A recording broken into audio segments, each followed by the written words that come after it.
How to deactivate Swagbucks account. Hi guys, it's Mikran from Morning Basics. Today I'll be guiding you how to deactivate Swagbucks account. Deactivating Swagbucks account is quite easy, so without any delay, let's get started.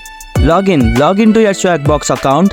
Go to settings, click on the profile icon or username at the top right corner of the page to open the drop down menu. Select setting or account setting. Navigate to deactivation. Look for an option related to account setting, privacy setting or security settings. Sometimes the option to deactivate or delete account might be under a privacy or security tab.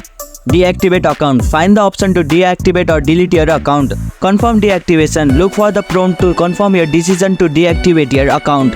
You may be asked to provide a reason for deactivation. Confirm email. You might receive a confirmation email. Follow any instruction in the email to finalize the deactivation. And that's how you can deactivate your account. If you liked our video, press the thumbs up and share button. If you have any question, comment down below and don't forget to subscribe the channel for more tutorials.